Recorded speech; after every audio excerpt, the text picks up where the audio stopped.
Muy buenas tardes a todos. Gracias por acompañarnos el día de hoy en este webinar. Es un gusto tenerlos conectados y compartir este espacio de actualización y aprendizaje. Los problemas inflamatorios gástricos en potros representan un reto clínico importante, tanto por su diagnóstico como por su manejo oportuno. Por eso, para abordar este tema, hoy tenemos el honor de contar con una especialista con amplia experiencia clínica, académica y docente. Nos acompaña la doctora Yasmín Esperanza López García, médica veterinaria zootecnista egresada de la Facultad de Medicina Veterinaria y Zootecnia de la UNAM, donde también realizó la maestría en Medicina Veterinaria y Zootecnia en el área de equinos. Además, cuenta con certificación por el Congreso Nacional de Certificación en Medicina Veterinaria y Zootecnia, CONCERVET, lo que respalda su ejercicio profesional y su alto nivel de especialización. Actualmente, la doctora se desempeña como profesora de tiempo completo en el Departamento de Medicina, Cirugía y Zootecnia para Equinos de la FMBZ UNAM. También forma parte del equipo clínico del Hospital para Equinos de la UNAM, con una amplia experiencia en el manejo de casos clínicos y emergencia, particularmente en medicina interna, neonatología, anestesia e imagenología, tanto en el ámbito hospitalario como en la práctica privada. La doctora ha sido ponente e instructora en múltiples cursos y talleres nacionales e internacionales, y es autora y coautora de diversos artículos científicos y memorias de congresos, contribuyendo activamente a la actualización y difusión del conocimiento en medicina equina. Sin duda, su experiencia clínica y académica hacen de ella la persona ideal para guiarnos hoy en el tema de problemas inflamatorios gástricos en potros. Doctora Yasmín, es un gusto tenerla con nosotros. Le agradecemos mucho su tiempo y le cedemos la palabra. Hola, buenas tardes a todos. Espero que se encuentren muy bien. Primero que nada, agradezco a Ocigastric por la invitación a hablar de este tema tan importante en nuestros potros. Y pues bueno, al hablar de problemas gástricos, definitivamente nos tenemos que dirigir a uno de las condiciones más importantes, que es el síndrome de úlcera gástrica, que también se presenta en ellos, con un pronóstico a veces bastante reservado, ya cuando nos damos cuenta que lo tienen. Entonces, pues bueno, vamos a hablar de este síndrome y cuestiones muy particulares que suceden en nuestros potros. Como introducción, pues bueno, es un fenómeno que ya podemos reconocer actualmente y que frecuentemente podemos ya tratarlo. La prevalencia de forma general va a oscilar entre el 20 al 50% entre el primer mes de edad hasta los 6 meses. Vamos a ver algunas variaciones de acuerdo a ciertas investigaciones o reportes que se han realizado. Además de que vamos a diferenciar ciertas cuestiones asociadas a la fisiología gástrica, ya que entre potros y caballos adultos esta va a diferir en cuestiones muy específicas que hacen la diferencia entre un diagnóstico y un buen tratamiento. Además, pues bueno, el riesgo de este síndrome de úlcera gástrica en nuestros neonatos o potros va a depender de varios factores, tanto intrínsecos como extrínsecos, y vamos a recordar algunos de ellos que también nos ayudan a prevenirlos y tratarlos en tiempo y forma. Entonces, en cuanto a fisiología gástrica, hablando específicamente de la cuestión de la producción del pH, tenemos ciertos datos importantes, no los únicos, pero sí algunos relevantes. Y esto es que el pH gástrico en nuestros potros, en los más neonatos, principalmente hablando de los que tienen apenas 24 horas de edad, se ha medido, ¿no?, en diferentes investigaciones y se ha visto que es alto en estas primeras horas y va a disminuir conforme pasan las horas y el tiempo, de tal forma que entre los 2 a los primeros 3 días de edad, este va a bajar ya a niveles muy parecidos a un adulto. Entonces, los potros sanos de aproximadamente una semana van a tener la capacidad de producir o de tener un pH ácido muy similar ya a la de vida adulta. Sin embargo, los neonatos enfermos tienen diferentes niveles y perfiles de este pH gástrico. En muchas ocasiones se han medido pHs alcalinos consistentemente con estos potros críticos que no pueden deambular y que tienen diferentes condiciones primarias que ponen en peligro su vida. Algunos de estos potros pues han presentado también acidez en las primeras horas, pero no es consistente. La mayoría de los reportes y de las investigaciones nos marcan un pH alcalino principalmente. Ahora, la capacidad de producir este pH gástrico parece precisamente estar asociado con un porcentaje más alto de supervivencia, en el cual un estudio que se realizó, el 77% de los potros con este pH inferior a 5, independientemente de que si se mantenía más ácido o más hacia el pH 5, sobrevivieron. A diferencia o a comparación de aquellos potros, que fueron el 20% en esta investigación, que tuvieron más cercano este pH alcalino, arriba de 6 y que consistentemente estaba o permanecía en esos niveles. Entonces se ha tomado como una pauta importante esta secreción de pH ácido para determinar o acercar este porcentaje de sobrevivencia en aquellos potros críticos. Más datos importantes es que la mucosa gástrica va a diferir también, no nada más el pH, entre potros y adultos. El epitelio gástrico escamoso va a aumentar en cuanto a profundidad celular y queratinización durante las primeras semanas de vida, y esto se lleva a cabo de forma normal precisamente porque están en exposición, estos estómagos sanos, exposición al ácido gástrico. Entonces, cuando se empiezan a tener esta exposición de forma normal a este ácido gástrico, empieza a crecer y de ahí que se haga más grueso, tenga una mayor profundidad celular y queratinización esta parte escamosa. Además de que recordemos que en la leche y en el calostro, pues evidentemente hay factores de crecimiento en gran cantidad que hacen que también esto vaya a proliferar y de forma normal pues se vaya a desarrollar así.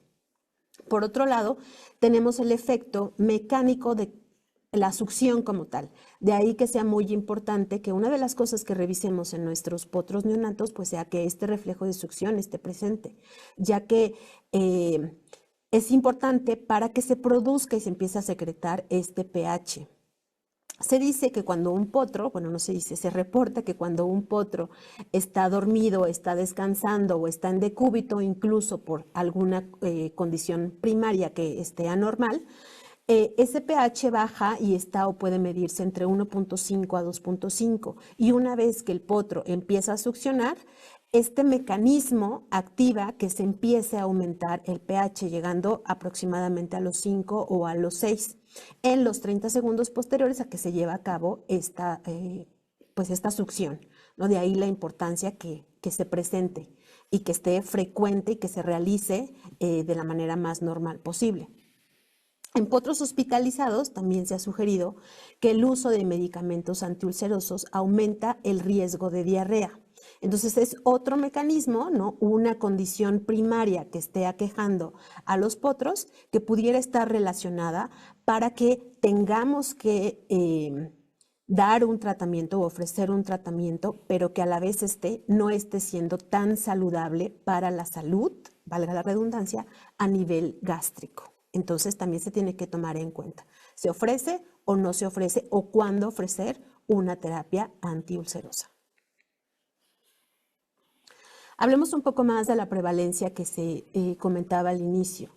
Esta va a variar dependiendo de la población, del tipo de estudio que se haga y de los protocolos de muestreo.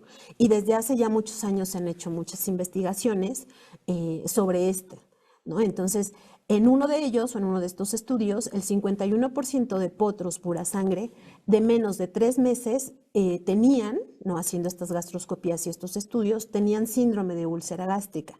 Y estas úlceras estaban más presentes en la porción escamosa. Era lo más predominante que se reporta. En otro estudio donde se hicieron necropsias y se enfocaron estos hallazgos a nivel del estómago, en 691 potros que habían muerto, fallecido por diferentes causas, ¿no? Se reporta que esta prevalencia fue menor, de aproximadamente el 22%, y que estas lesiones se encontraban tanto en el estómago como en el duodeno. Entonces ahí ya se incluye otra porción de ese tracto gastrointestinal que también tiene que ser revisada y considerada cuando hacemos un diagnóstico. La ulceración escamosa también se observó en otro de estos reportes con mayor frecuencia en potros que tenían ya más edad, aproximadamente 4 o 6 meses. Sin embargo, estos potros eran asintomáticos en un inicio. mientras que la ulceración glandular se presentó con mayor frecuencia en neonatos, con otro tipo de trastorno o que era diferente al solo una afectación en el tracto gastrointestinal. Y en algunas otras investigaciones, pues se reporta que la ulceración ya a nivel duodenal es más común en potros más grandes de aproximadamente 2 a 6 meses de edad, que tienen que ver con diferentes factores que también vamos a platicar más adelante, pero enfocándonos en el duodeno, ya no tanto en el estómago, definitivamente se relacionan más a otras edades o a otros potros ya más grandes.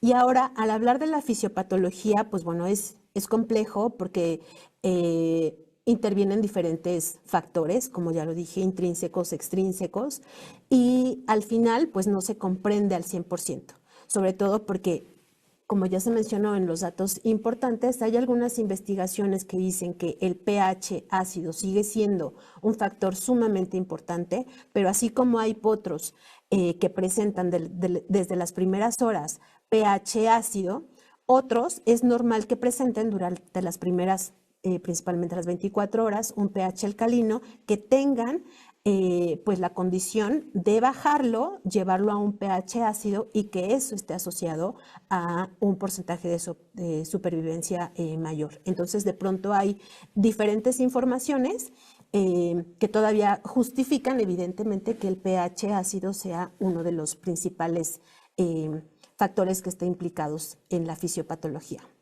Al final, se menciona que un desequilibrio en todos los mecanismos de protección y los factores ulcerogénicos pueden provocar la formación de las úlceras en nuestros potros.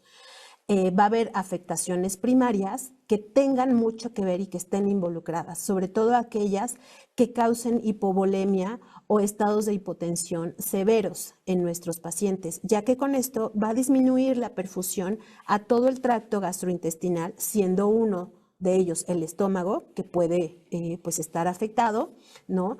Y además de otros órganos vitales. Pero sí se le ha dado actualmente un peso mayor a la parte de la hipovolemia y la hipotensión, ¿no? Asociadas a otras causas primarias que pueden estar afectando a los potros. Y sabemos que en nuestros potros neonatos, principalmente, la septicemia, pues es uno de ellos, ¿no? Ahora, hay factores intrínsecos que ayudan a la protección y a la salud del estómago. ¿Cuáles son? Pues un buen flujo sanguíneo, ¿no? A toda esa mucosa, la secreción de los principales buffers como el moco y el bicarbonato, la producción de ciertos factores de crecimiento, por ejemplo, el epidérmico, y que sabemos que también está en la leche, la producción y secreción de prostaglandina, principalmente la E2, y ya yéndonos un poco a la parte del duodeno, pues la motilidad y tanto a nivel gástrico como a nivel duodenal, ¿no? Que hagan que todo avance de forma normal y pues se lleve a través de todo ese tracto gastrointestinal. Ahora, para repasar la parte de los factores que pueden predisponer a una úlcera o este síndrome en los potros, pues tenemos los intrínsecos, como ya les había comentado, donde la producción de ácido, pues la tenemos que estar considerando. Actualmente no es que sea algo fácil de medir, ¿no? No es como decir, vamos a empezar a medirles a todos nuestros potros el pH. Y entonces en las primeras 24 horas, si es alcalino, va a estar normal, y ya si pasa a uno ácido, también va a ser lo ideal, ¿no? Lo que nos gustaría, porque son pruebas muy específicas que no todos las tenemos al alcance. Pero sí hay que ver que este factor de una gran producción de ácido, pues tiene o está involucrado. Luego, por otro lado, una enfermedad sistémica grave, ya decíamos, septicemia. Todos nuestros potros que de pronto son sépticos hasta demostrar lo contrario, pues necesitan un tratamiento, pues obviamente a todos los sistemas, y por lo tanto no queda fuera el determinar si adicionamos a este plan terapéutico un medicamento antiulceroso. Luego, pues una enfermedad que esté más localizada y que sea pues a nivel como tal gastrointestinal, que esté causando inflamación o una mala perfusión, ya sea tanto al estómago como al resto del tracto gastrointestinal, y que esté relacionada con una normalidad en el vaciamiento gástrico o, por ejemplo, diarrea con algunas, ya sea inflamatoria, ¿no? Por un exceso en el uso, por ejemplo, de antiinflamatorios no esteroidales o por una infección como tal, ¿no? Un agente.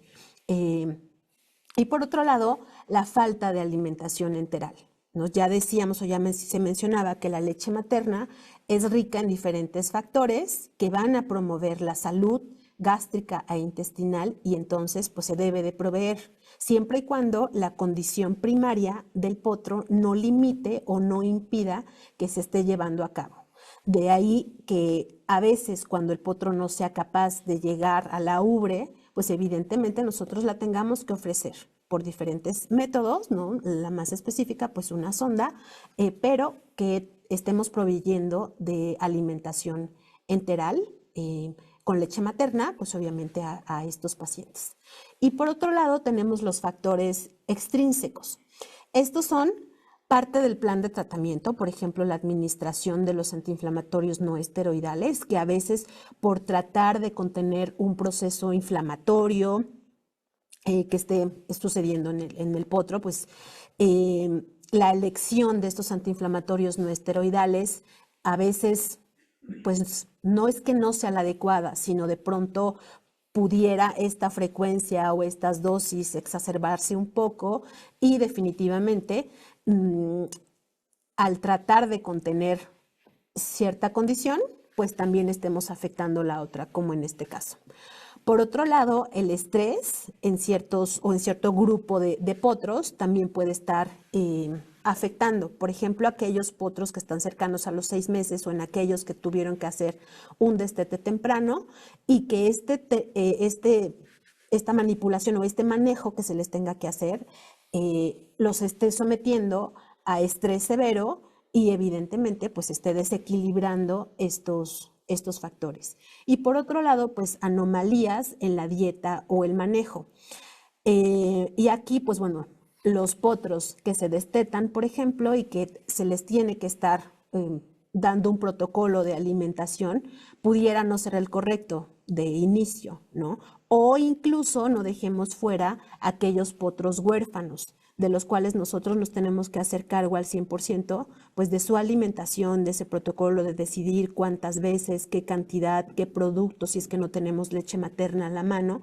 Entonces, desde ahí, pues ya también se está considerando una modificación en la dieta normal de nuestros potros y pudiera también estar afectando como factor extrínseco para promover esta ulceración. Ahora, en cuanto a manifestaciones clínicas, desafortunadamente en los neonatos no hay signos clínicos evidentes y en muchas de las ocasiones, pues esta ulceración llega a ser grave cuando ya empiezan a manifestar signos o cuando ya los vemos, ¿no? A veces pudieran llegar a presentar signos ocasionales como inapetencia o algún tipo de incomodidad, ¿no? Asociada a cólico, pero no es la mayoría, sobre todo en aquellos en la primera o en la segunda semana de vida, ¿no? Cuando son muy pequeños todavía. Hay algunos otros potros ya mayores que sí los signos empiezan a aparecer y ya son un poco más similares a los que presentan nuestros pacientes adultos, como por ejemplo bruxismo, tialismo, signos de cólico, un poco de anorexia, o una disminución en esa ganancia de peso que a lo mejor al inicio veíamos, ¿no? Recordemos que un neonato, pues fácilmente, de acuerdo a la raza, claro, puede llegar a ganar de 1 kilo a 1,5 kilos y de pronto resulta que esta ganancia de peso se queda estática.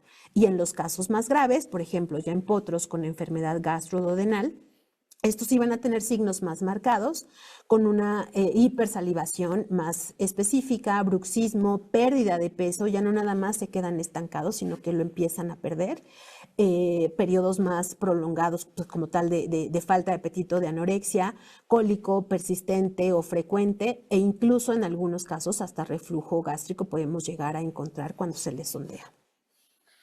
Entonces, en aquellos potros con este síndrome de úlcera gástrica, hay que ver o tratar de localizar o ver todos estos signos clínicos para evitar una presentación hiperaguda. ya que se puede llegar a manifestar, desafortunadamente también en algunos casos, y esta se va a dar con la ruptura de una úlcera gástrica. Y como ya se mencionaba al inicio, recordemos que el grosor pues es menor si lo comparamos con un adulto. Entonces, se puede llegar a dar esta ruptura de una úlcera gástrica en una presentación muy, muy aguda y que desafortunadamente pues no tengamos muchos signos de cuáles o con los cuales justificar una terapia agresiva con algún medicamento antiulceroso. Ahora, en cuanto a herramientas de diagnóstico, pues definitivamente la gastroscopía o este procedimiento nos va a dar un diagnóstico definitivo. A diferencia de un caballo adulto, pues bueno, no tenemos este procedimiento tan a la mano en algunas ocasiones. ¿Por qué? Porque el gastroscopio pues tiene que tener ciertas especificaciones para poder introducirlo a un potro. Y entonces tenemos gastroscopios que pueden ser de 1 a 2 metros de longitud, con un diámetro de 9 milímetros. Entonces, estas especificaciones las tenemos que buscar para no ocasionar algún tipo de lesión extra cuando queremos hacer un diagnóstico definitivo de una úlcera gástrica en un neonato, ¿no? Entonces, también considerar que a diferencia de un adulto, si es que tenemos a la mano esto y lo podemos llevar a cabo, pues el ayuno tiene que ser mínimo. En potros que solamente están consumiendo leche, pues no tenemos que dejarlos 12 o 24 horas, a diferencia de un potro más grande, ¿no? De 4 a 6 meses o más, o de un adulto.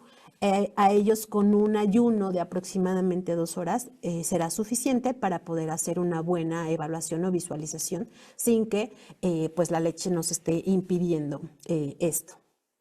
Ahora, si tenemos a la mano, como ya decía, este gastroscopio, pues bueno, vamos a poder hacer la visualización tanto de la mucosa escamosa como de la glandular, principalmente cuando la longitud se queda o se acerca a 1 metro, y la revisión total del estómago cuando tenemos la oportunidad de utilizar gastroscopios de los 2 metros, ¿no? Porque podemos hacer la visualización completa, llegar hasta el antro pilórico y en muchas de esas ocasiones, si así también lo amerita el caso, la revisión del duodeno proximal para confirmar o descartar que también está siendo afectado, ¿no? Esa porción. Como ya lo había mencionado, recordemos que la mucosa escamosa está delgada, el color tiene que ser rosa claro, y si vemos en esas dos imágenes, que son pues producto de una gastroscopía, un pequeño, desafortunadamente desde el esófago, como se ve en la imagen de arriba, pues ya está observándose lesiones importantes, ¿no? Y al llegar al estómago, pues muchísimo peor. No hay una clasificación tan rotunda o específica como en adultos, ¿no? Necesitamos seguir haciendo muchísimas más y más investigaciones, pero es claro cuando la mucosa de estos órganos pues está siendo afectada, ¿no? Y hay que poner manos a la obra en cuanto al tratamiento inmediato se refiere. Y pues al final, no simplemente como dato extra, asegurarnos que todo el aire que se haya insuflado para poder observar bien estas estructuras, pues sea extraído para no causar ningún tipo de incomodidad extra en nuestros pacientes, en los que la distensión, pues obviamente les afecta bastante. Ahora, otras herramientas que podemos llegar a ocupar para el diagnóstico, que no son tan específicas como una gastroscopía, pero que si las tenemos a la mano podemos hacer uso de ellas, pues uno de ellos es el ultrasonido. Esto es para observar la pared del estómago, o sea, no es que vayamos a diagnosticar una úlcera gástrica con un ultrasonido, pero recordemos que una mucosa que está alterada o lesionada, en esta se puede estar fermentando más fácil, en este caso, pues la leche, si es que son muy pequeñitos. Entonces, un ultrasonido nos puede ayudar para determinar si hay una distensión gástrica severa, ¿no? Determinando el espacio intercostal en el que vamos a ver esa pared del estómago.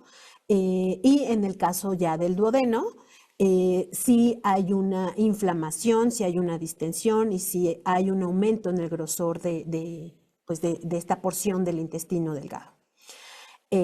Análisis sanguíneos también nos pueden llegar a ayudar y a complementar, ¿no? En estos generalmente se ha visto el aumento del fibrinógeno, que no es específico del estómago, evidentemente, ¿no? Y más si es que el potro está pasando por otra condición primaria, pues van a estar alteradas muchísimas cosas o muchísimas proteínas, en este caso el fibrinógeno, pero nos da como una cuestión más que revisar. Y por otro lado también está la radiografía con medio de contraste. En esta principalmente podemos hacer evidente el retraso o un retardo en ese vaciamiento gástrico, utilizando como medio de contraste sulfato de bario. Generalmente son 10 mililitros por kilo de esta solución. Se administra por vía sonda nasogástrica para que, pues obviamente, aseguremos que llega al estómago, y en los potros más pequeños, no en los neonatos, aproximadamente de 15 a 20 minutos, pues tiene que darse ese vaciamiento, ¿no? De ahí que por eso estén comiendo tan frecuentemente o amamantándose tan frecuentemente. Entonces, si nosotros estamos tomando radiografías cada 15 minutos, podemos determinar si en este lapso o en estos periodos sigue habiendo medio de contraste en el estómago a los 30, a los 45 minutos, pues definitivamente nos va a dar pauta y algo que nos indique que está teniendo un retraso en ese vaciamiento y que no está siendo normal esa motilidad y ese movimiento del líquido. Ahora, hablemos de la terapéutica o de qué hacer, cuándo sí y cuándo no. Y entonces tenemos dos vertientes, ¿no? Por un lado, la terapia profiláctica, y por otro lado, ya la administración terapéutica, porque ya sabemos que algo está pasando en esos estómagos de nuestros pacientes. En cuanto a la terapia profiláctica, todavía es controvertida, porque se ha visto, y sobre todo en investigaciones en neonatos humanos, porque no está 100% confirmado en neonatos equinos, pero sí se ha reportado de forma importante que periodos prolongados de alcalinidad gástrica pueden llegar a provocar una alteración en la microbiota del tracto gastrointestinal, y con esto se aumenta la predisposición a una traslocación bacteriana a través de esta barrera de la mucosa gastrointestinal. Entonces, si per se también ya tenía una condición primaria que lo esté afectando, y nosotros al administrar un medicamento antiulceroso estamos promoviendo estos periodos prolongados de alcalinidad, podemos favorecer esta cuestión y ponerlos en riesgo. Entonces, aunque no está bien confirmado en equinos, en neonatos equinos, sí hay muchos reportes de esto, y tendríamos que tomarlo como factor determinante para decidir si ofrecemos una terapia profiláctica o no a nuestros neonatos. Y sobre todo por la investigación y la información que se daba al inicio, en el sentido de que aquellos potros capaces de producir un pH gástrico ácido tienen un mayor porcentaje de supervivencia, ¿no? Siempre considerarlo. Por otro lado, también tomar en cuenta la edad. Muy diferente los potros que están en los primeros días de vida o semanas, aquellos que están 2, 3 o ya cerca de los 6 meses, ¿no? La condición que se esté tratando, y preguntarnos, ¿tenemos que adicionar a nuestro plan de tratamiento a un potro que está siendo tratado por un proceso séptico o alguno que tiene una condición muy localizada, ¿no? Y también aquellos factores de riesgo ulcerogénicos de los que ya se han estado hablando, de factores intrínsecos y extrínsecos, ¿no? Y por otro lado, pues bueno, ya la administración terapéutica en aquellos potros en los que sí se han detectado ciertos o varios signos, ¿no? Y que nos hacen sospechar que definitivamente tiene lesiones gástricas, y otros a los cuales ya se les hizo una gastroscopía y evidentemente se vieron lesiones. Y como parte de este plan de tratamiento, pues bueno, tenemos diferentes alternativas u opciones. Por un lado, tenemos los antagonistas de la histamina tipo 2 o los bloqueadores H2, que como se ve en esa imagen, pues bloquean a ese nivel, ¿no? De esos receptores. Y ejemplos de ellos son la ranitidina, la cimetidina y en algunos lugares la famotidina, ¿no? Aquí pues hay que hablar de dosis, de frecuencia, de efectividad y en este caso de disponibilidad. En el caso de estos, la frecuencia por el mecanismo de acción o la duración en la acción, pues se tienen que estar dando varias veces al día. Ahorita vamos a ver una tabla de tanto dosis como frecuencias. Entonces, son unos de los que se tienen que administrar o medicar con una frecuencia alta. La disponibilidad. Sabemos que actualmente, pues bueno, han sido retirados, o por ejemplo, la ranitidina ha sido retirada de medicina humana. Hay todavía ciertas presentaciones para veterinaria, pero pues bueno, en algunos casos se hacía uso de estas presentaciones humanas para administrarlas pues a nuestros pacientes y actualmente pues ya no están tan al alcance, ¿no? Por las evidencias o el riesgo que causa. Por otro lado, en algunos estudios o investigaciones y reportes que se han hecho, en potros sanos a los que se administró ranitidina vía oral, que tuvieron un buen bloqueo y una disminución de esta producción de ácido gástrico, ¿no? O sea, que tuvieron un buen resultado, al compararlos con la administración en potros críticos, se vio que esa misma dosis a esa misma frecuencia no tuvo esa efectividad que como en potros sanos. Entonces, sí se ha puesto en interrogación la efectividad con esa misma dosificación, ¿no? Y la pregunta está en que si se tiene que llevar una dosificación o modificación, tanto en la dosis o en la frecuencia, para que en potros críticos, así como en humanos, porque también se han hecho estas investigaciones en neonatos humanos, ya sea en subir la dosis o en disminuir la frecuencia para que tenga un buen efecto. Y luego están también los inhibidores de la bomba de protones, que como se ve también en ese esquema, pues ya el nivel al que inhiben pues es en la bomba ATPasa, ¿no? Y es una inhibición irreversible por aproximadamente 23, 24 horas. Entonces, esta duración es bastante larga, ¿no? De ahí que su dosificación pues sea solamente una vez al día. Como ejemplos tenemos al omeprazol y al pantoprazol principalmente, que ya están disponibles en equinos, ¿no? Entonces, pues bueno, tienen una muy buena duración. Sin embargo, se ha puesto, no en duda, pero sí hay investigaciones que han reportado que son unos de los que más causan estos periodos prolongados de alcalinidad. Y entonces, pues se pueden llegar a asociar a lo que anteriormente se comentaba con mientras más alcalinización, mayor riesgo, aunque no está 100% comprobado, pero sí mayor riesgo de esa traslocación y de todo lo que pudiera llegar a suceder, ¿no? Incluso por ahí hasta se escucha o se hacen reportes e investigaciones con salmonela, por ejemplo, y que pueden llegar a causar diarreas importantes cuando el periodo de administración es muy largo y sobre todo porque pues la recomendación es de aproximadamente 2 a 3 semanas para que tengamos un buen resultado en cuanto a curación de una úlcera que ya se haya diagnosticado, ¿no? Entonces, pues definitivamente los periodos de alcalinización son bastante importantes. Luego, otra alternativa de tratamiento es el sucralfato. Este pues es un complejo de hidróxido de aluminio y sacarosa sulfatada que tiene la ventaja de adherirse a la mucosa que ya está previamente lesionada u ulcerada.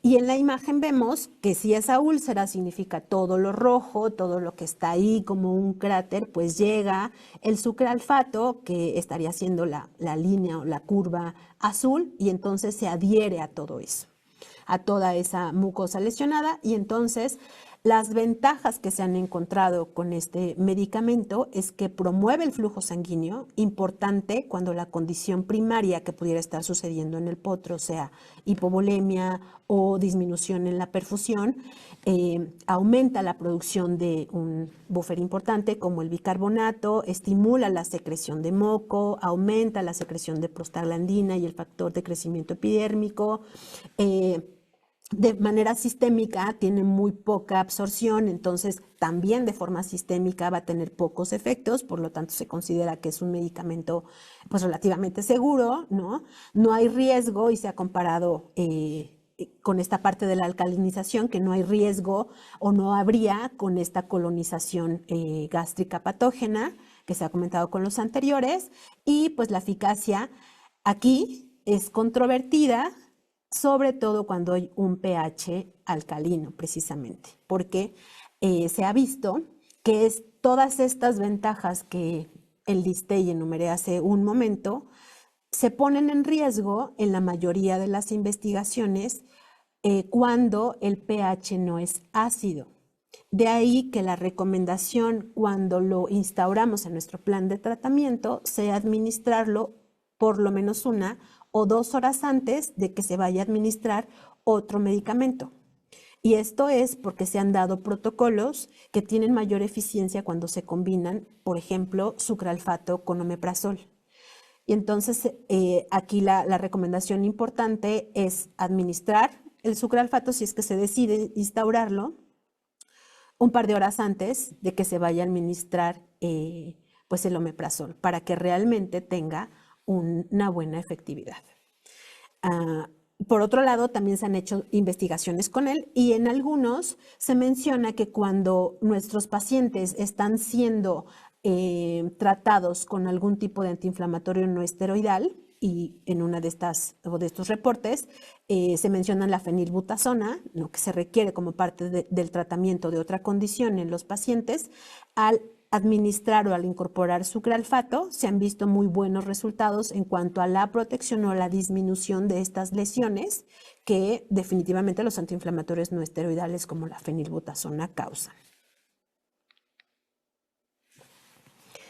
Y por otro lado también, y finalmente con el tratamiento, el misoprostol. Es un análogo de la prostaglandina E que se ha utilizado en adultos como primera línea para ya cuando se ha diagnosticado un síndrome de úlcera gástrica, ¿no? Hay muy pocos estudios en equinos neonatos, o sea, en potros no hay tanta evidencia. Sin embargo, se empezó a utilizar ya hace pues unos años a las mismas dosis, con la misma frecuencia que se utiliza en nuestros pacientes adultos, y se ha visto una muy buena efectividad. Pero definitivamente se requieren mucho más estudios. Las ventajas de este análogo de la prostaglandina E es que promueve el flujo sanguíneo de la mucosa, minimiza la inflamación y en aquellos pues bueno, en aquellos casos en los que los potros necesitan sí o sí como parte de su tratamiento antiinflamatorios no esteroidales, se ha visto que el misoprostol es una muy buena alternativa para disminuir los efectos de estos, ¿no? Como tratamiento complementario. Entonces, aquellos potros que a lo mejor tengan algo muy localizado y se tenga que controlar esta inflamación o este dolor con un antiinflamatorio no esteroidal por un periodo importante de tiempo que se le tenga que estar administrando, pues bueno, el misoprostol es una opción. Y también considerar que se pueden administrar antiinflamatorios no esteroidales selectivos de COX-2 precisamente para disminuir estos riesgos que el flunixino o la fenilbutasona pueden estar causando. Y pues bueno, aquí hay una tabla en la que se presentan pues diferentes opciones, tanto bloqueadores H2, inhibidores de la bomba de protones, el sucralfato y el misoprostol, dosis, vías de administración y frecuencias, ¿no? A las que se han utilizado en nuestros pacientes neonatos o en los primeros 6 meses de vida. Y pues bueno, ya para casi terminar, hablemos de manejo y prevención. Y en este caso, pues bueno, los potros ya un poco mayores, de aproximadamente 1 semana de edad, que estén sometidos a estrés, pues es importante buscar una opción. Una vez que se determine que este estrés pues es bastante severo, continuo y que a lo mejor así va a estar, sí considerar esta terapia profiláctica y se ha visto que el omeprazol, por la duración que tiene, pues puede ser una muy buena opción, ¿no? O el pantoprazol, por ejemplo. Y luego, maximizar la perfusión en casos de tener otros o pacientes críticos, ¿no? Porque pues es importante que no olvidemos, además del pH ácido gástrico, pues que la perfusión, un buen flujo sanguíneo, pues es importante. Entonces, si como parte de estos potros críticos necesitamos brindar una terapia de líquidos, una terapia inotrópica y todo aquello que lleve a una buena volemia, a una buena presión, entonces también va a ayudar directa e indirectamente al tracto gastrointestinal y evidentemente pues a evitar estas lesiones severas a nivel gástrico. También pues garantizar una ingesta adecuada de leche, como se decía, en aquellos potros que a lo mejor estén imposibilitados de cierta forma el llegar a la ubre de la mamá y amamantarse de forma normal, pues bueno, está siempre la opción de colocar una sonda nasogástrica. Ya tenemos a la mano sondas parenterales que nos hacen más fácil el manejo. No causan tanta inflamación, en fin, son más fáciles de manejar y obviamente estar pasando leche directamente al estómago, ¿no? Es un alcalinizante normal y natural, el mejor que podemos estar brindándole a nuestros potros, tanto enfermos críticamente como aquellos que, como les decía, no olvidemos a los huérfanos. Y pues los que están en vías de destete, que sabemos que ese periodo pues es un periodo bastante estresante para ellos, ¿no? Es esencial considerar que va a causar un estrés importante, que podemos optar por una terapia profiláctica, pero definitivamente prevenir esto con un acceso al forraje de buena calidad, concentrados en pequeñas cantidades para que se vayan, pues obviamente, acostumbrando y definitivamente tratar de hacer este periodo estresante lo menos que se pueda. Otra parte en cuanto al manejo y el tratamiento, pues bueno, aquellos que ya se haya diagnosticado algún problema a nivel del duodeno, como ya les decía, que los reportes son mayores en aquellos que están cercanos a los 6 meses, o retraso en el vaciamiento gástrico, pues bueno, si bien es más difícil, pero aquí además de incorporar al protocolo de tratamiento, medicamentos antiulcerosos, definitivamente también tenemos que estar pensando en aquellos que promuevan la motilidad, un buen vaciamiento y evidentemente un buen trabajo y funcionalidad de todo el tracto gastrointestinal. Requerirán terapia de líquidos, apoyo nutricional y algunas otras medicaciones que en conjunto pues los lleven a salir de esta cuestión de la parte del duodeno que puede estar afectada, además de la condición primaria que también puedan estar desarrollando.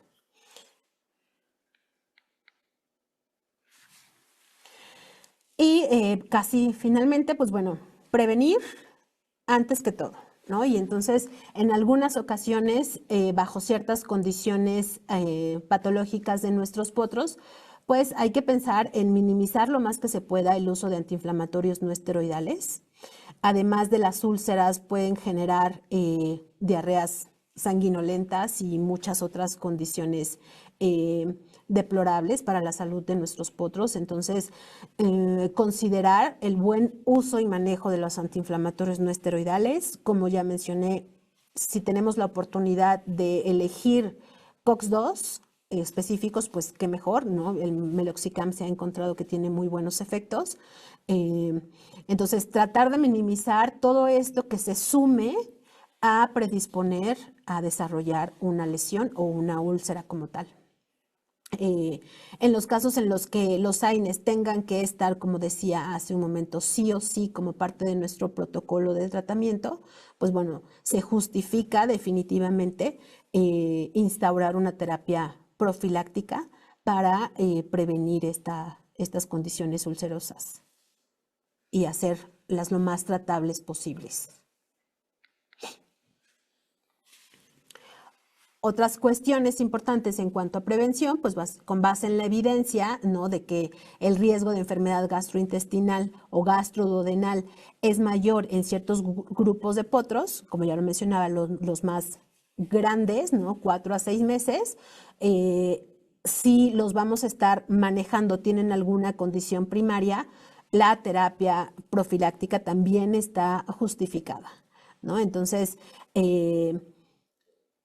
definitivo, tenemos que poner en una balanza a quiénes sí son candidatos a esta terapia profiláctica y sobre todo porque, como se mencionaba, pues a veces los signos no son tan evidentes. Y cuando son más grandes, en cuanto a edad se refiere, en que esta secreción de ácido clorhídrico y por tanto el pH va a ser muchísimo más ácido, sí puede causar lesiones, pues entonces ahí la profilaxis tiene que estar presente en nuestros potros, ¿no? Y sobre todo en aquellos que están pasando por periodos de estrés importantes.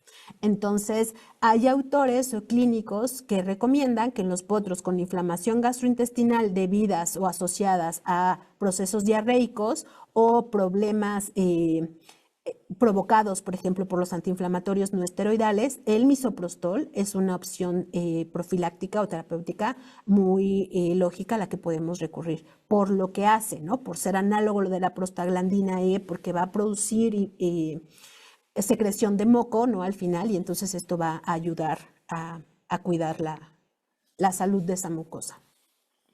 Y finalmente, pues bueno, como conclusiones, ¿no?, el síndrome de úlcera gástrica en nuestros potros es una condición común, le sucede, aunque no la podemos identificar tan fácil como en un adulto, ¿no? Y lo importante es que se puede tratar y se puede llegar al diagnóstico. No tiene signos clínicos evidentes, entonces hay que poner mucha atención, principalmente en aquellos muy pequeños, no con horas o con días de edad, son en los que tenemos que estar pues revisando más que si presentan o no presentan algún tipo de signo y de acuerdo a todos pues las circunstancias y condiciones que estén pasando.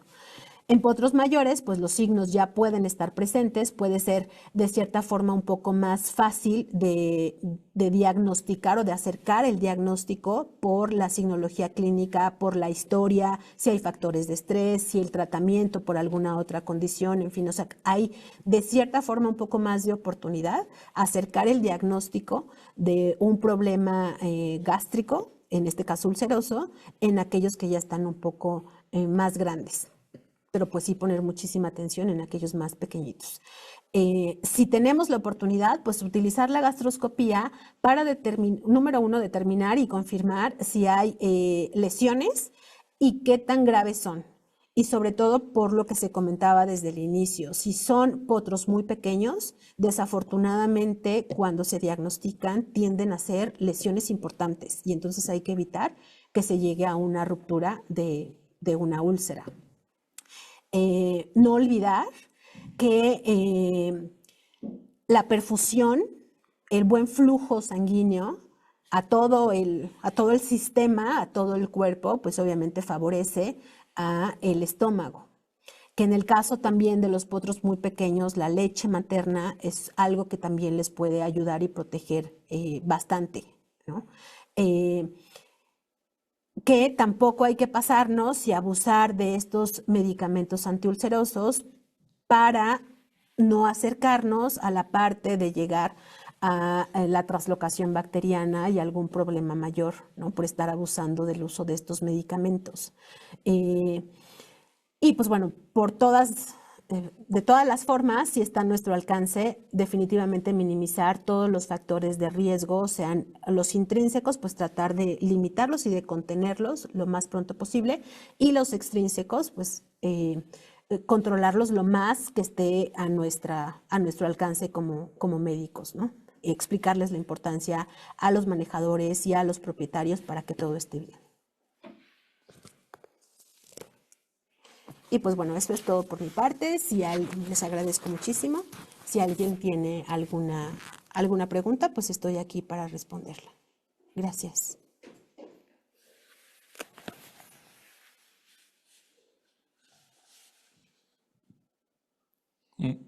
Muchísimas gracias a la doctora Yasmín. Entonces, comenzamos la sesión de preguntas.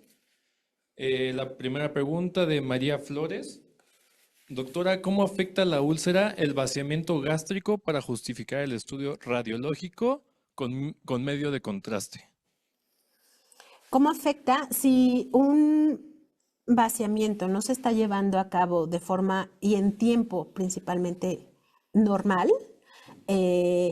Puede llegar a estancarse ahí, en este caso pues principalmente la leche, y estaremos empezando a ver incomodidad en el potro, incluso reflujo, ¿no? Cuando pasamos la sonda ya encontramos esa leche echada a perder, ¿no? Como cuando los bebés humanos la regurgitan, y entonces esto no es bueno.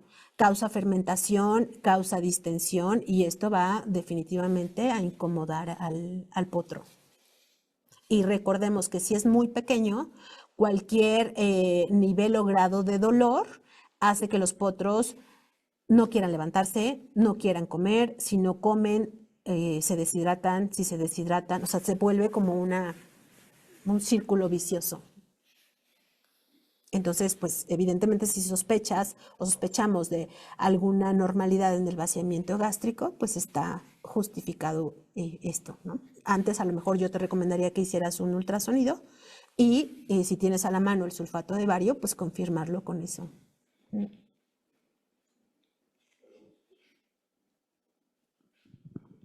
Muchas gracias, doctora. La siguiente pregunta de Kylie Claros. ¿Cuál sería la mejor forma de realizar la transición o destete del potro para no causar una úlcera por estrés?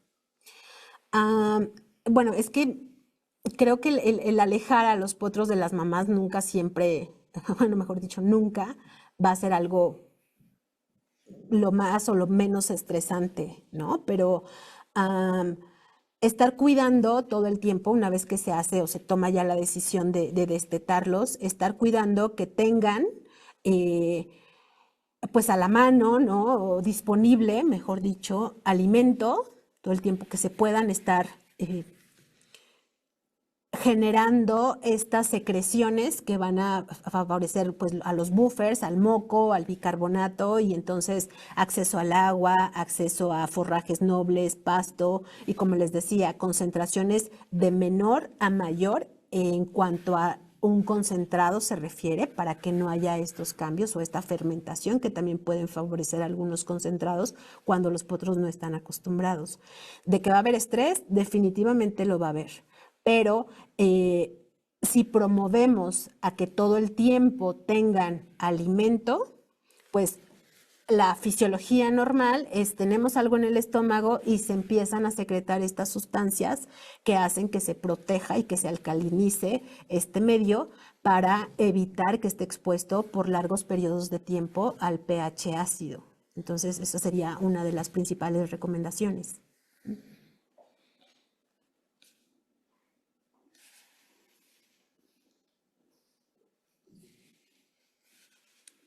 Muchas gracias, doctora. La siguiente pregunta es de Juan Arango. ¿Probióticos y prebióticos sirven en potros alcalinizados con respecto al cambio en la microbiota? Hay bastantes estudios, y si en adultos todavía esa pregunta sigue siendo si funcionan, no funcionan, cuándo darlos, cuándo no, qué cantidad, etcétera, en potros es, o sea, sigue estando ahí, ¿no? Y todavía hace falta muchísima investigación. Sí los hemos llegado a utilizar en algunas o bajo ciertas circunstancias, sobre todo en aquellos que la condición primaria estuvo afectando, ¿no? Por ejemplo, una infección, tracto gastrointestinal, y la diarrea fue sumamente severa. Sí los hemos llegado a utilizar, pero no como parte de un protocolo de manejo a un potro, ¿no? No como decir, siempre tenemos que administrarles o suplementar con pre o probióticos a un potro, ¿no? Por lo menos yo no lo he ocupado todavía así como tal. Pero sí se han llegado a utilizar bajo estas condiciones muy específicas, cuando si se sospecha o vemos que la condición primaria afectó tanto que podría llegar a funcionarles, ¿no? Pero todavía en cuanto a investigación y todo esto, pues hace falta bastante. Muchas gracias, doctora. Esta otra pregunta la hicieron varias veces. ¿Qué tan invasivo o qué tanto impacta una sonda nasogástrica en la mucosa de los pacientes que la requieren? Depende del manejo que le demos a la sonda, definitivamente. Actualmente, por eso mencionaba las sondas nasogástricas de alimentación, porque tienen una longitud que permite estar en el estómago, pero un diámetro que también favorece a que no sea como tal un cuerpo extraño que esté lesionando esa mucosa. Y entonces pueden llegar a permanecer ahí un par de semanas sin ningún problema aparente en cuanto a causar ulceración o algún tipo de inflamación mayor, ¿no? En realidad nos dan más ventajas que podamos colocar, obviamente cuando la requieren, una sonda de alimentación, dejarla ahí, como veían en algún par de fotografías, la suturamos, ahí se quedan, se ponen sobre una guía de alambre, podemos con una radiografía asegurar que estamos en el estómago y que todo lo que vayamos a administrar por ahí pues esté llegando al lugar al que queremos con la frecuencia y en la cantidad en la que también se requiera.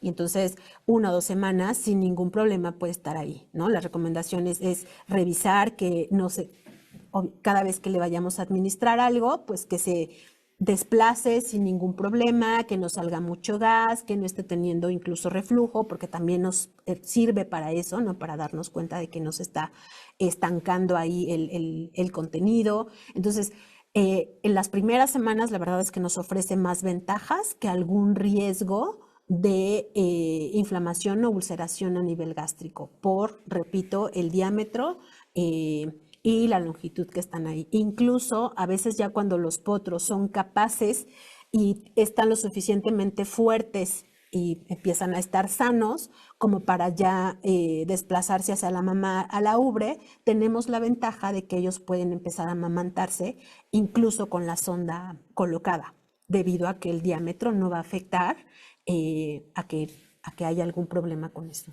¿no? Muchas gracias, doctora.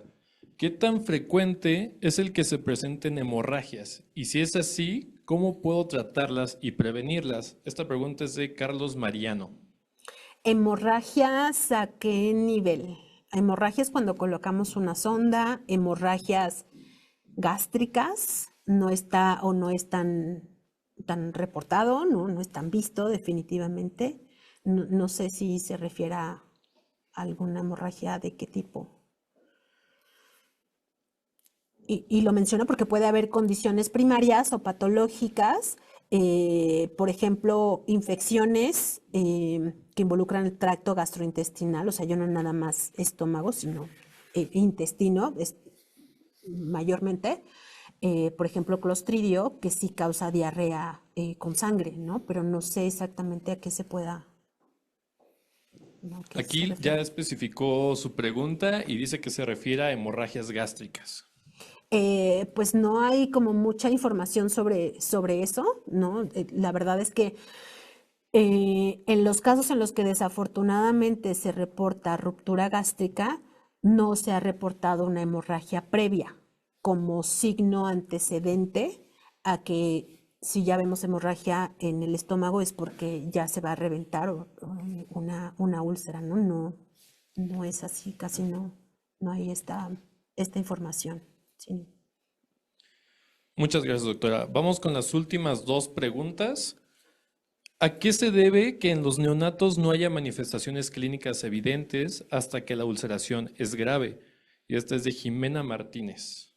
¿A qué se debe exactamente? Pues bueno, la fisiopatología no está tan comprendida todavía, entonces, pues realmente no hay una información, una respuesta tan concisa en ese sentido, ¿no? Todavía no generan a lo mejor este signo de bruxismo, salivación, como en algunos otros, o sea, simplemente son como, no sé si ocupar la palabra estoico sea lo ideal en ese sentido, pero simplemente pues se ha visto que en potros muy pequeñitos, o sea, neonatos, estos signos no son tan evidentes, ¿no? A menos que estas lesiones ya estén causando una cuestión a nivel de distensión y que eso sí les genera bastante dolor y pues lo podamos llegar a ver, ¿no? Pero antes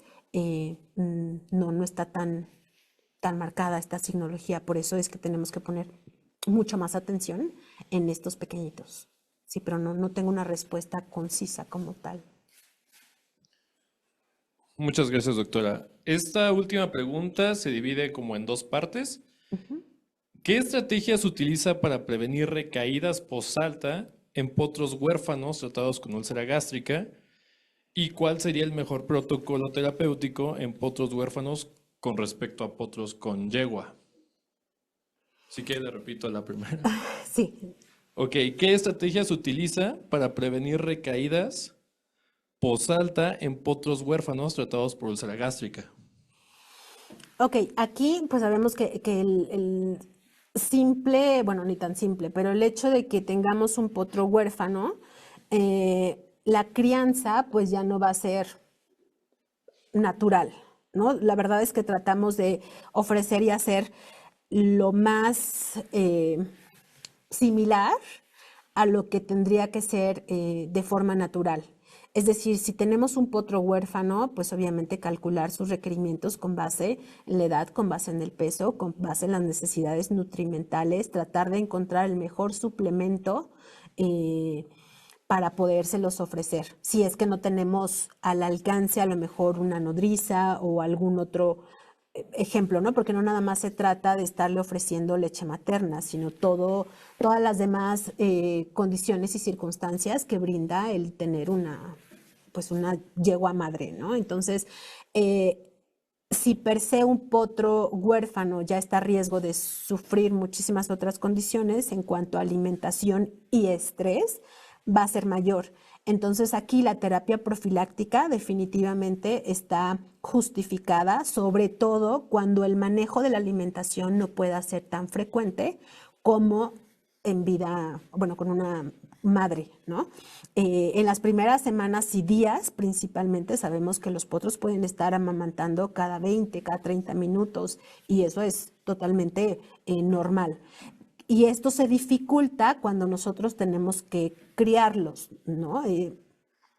El ser tan frecuentes y ofrecerles leche tan frecuente, pues sí es un poco complejo. De ahí que estos periodos prolongados en los que no tengan alimento sí son un factor importante para poder estar irritando y causando lesiones o incluso hasta úlceras. De ahí que sí, de inicio sabemos que no vamos a estarle ofreciendo con tal frecuencia la leche, entonces ocupemos un medicamento antiulceroso y estar monitoreando lo más frecuentemente posible, que no presente signos ya cuando va pasando el tiempo, obviamente. Si tuviéramos la posibilidad de que la frecuencia en cuanto a alimentación sea la más cerrada, pues muchísimo mejor. Entonces ahí frecuencia de alimentación y terapia profiláctica pueden estar justificadas sin ningún problema.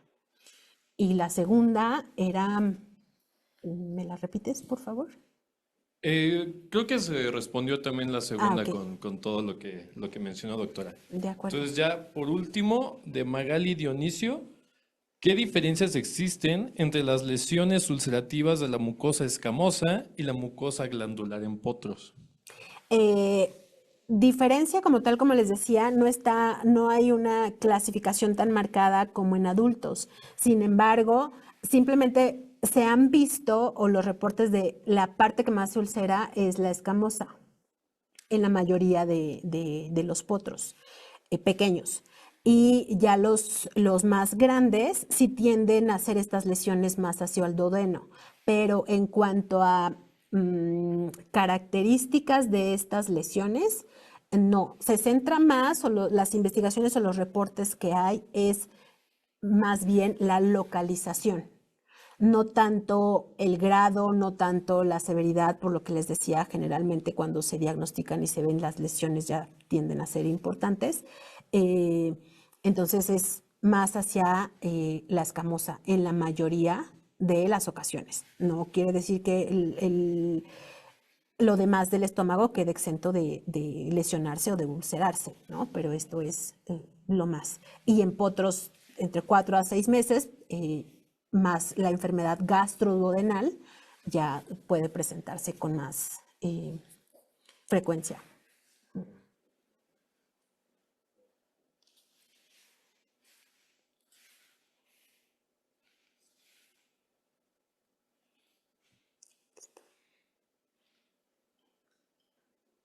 Doctora Yasmín, muchísimas gracias por compartir con nosotros su conocimiento, experiencia y tiempo. Sin duda ha sido una charla de gran valor para todos los que trabajan con potros y medicina equina.